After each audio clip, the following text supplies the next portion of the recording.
Hercules was not sent on a heroic journey to earn glory. He was sent on a punishment meant to break him. Driven mad by the goddess Hera, Hercules committed an unforgivable crime, one he would spend the rest of his life trying to atone for. To cleanse his soul, he was ordered to serve King Eurystheus, a ruler who despised him and designed tasks meant not to redeem him, but to kill him. These were not challenges. They were executions disguised as duty. These are the 12 brutal labors that tested Hercules' humanity. The first labor was the Nemean Lion, a beast whose golden hide could not be pierced by any weapon. Spears shattered against its skin.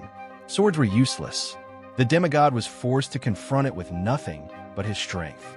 He strangled the monster with his bare hands, then skinned it using its own claws. From that moment on, Hercules wore the lion's hide, not as a trophy, but as a reminder of what brute force costs. Next came the Lernaean Hydra, a serpent with many heads. Each time one head was cut off, 2 more grew in its place. Worse still, one head was immortal. The fight became a nightmare of endless regeneration. With help from his nephew, Hercules burned the neck stumps to stop the growth and buried the immortal head beneath a massive stone. Victory came not through strength alone, but strategy and desperation. The third task seemed simple but was deceptively cruel. Capture the Cernian hind, a sacred deer belonging to Artemis. Killing it would bring divine punishment.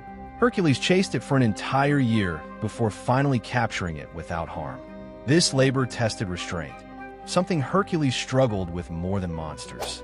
Then came the Erymanthian boar, a violent beast that terrorized villages.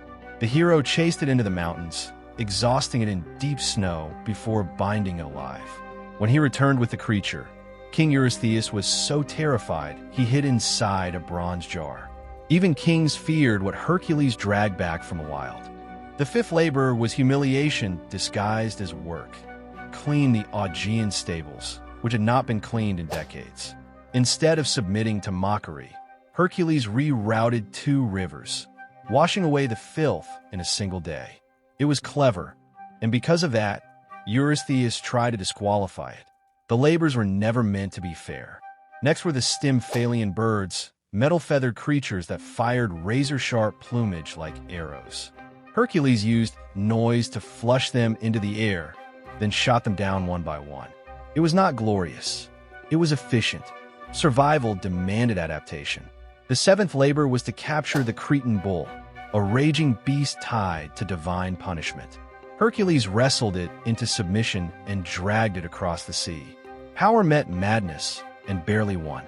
Then came the Mares of Diomedes, man-eating horses fed on human flesh. Hercules turned their cruelty back on their master, feeding Diomedes to his own beasts. This labor blurred the line between justice and savagery.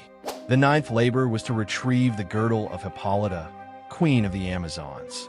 At first, she offered it peacefully, but Hera intervened, spreading distrust. What could have been diplomacy became bloodshed. Even when Hercules tried peace, the gods ensured violence followed. The 10th labor sent him to the edge of the world to steal the cattle of Geryon, a giant with 3 bodies. Guarded by monsters and death itself, Hercules fought through layers of terror to bring the cattle back alive.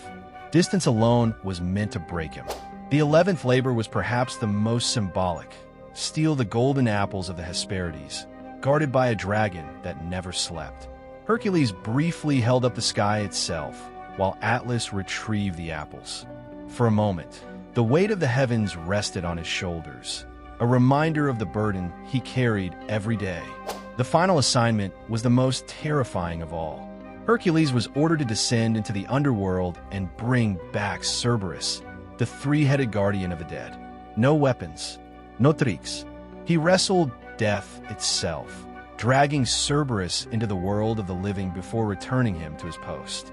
He came back alive, but forever changed. The 12 labors did not make Hercules a hero. They exposed his limits. They punished his flaws.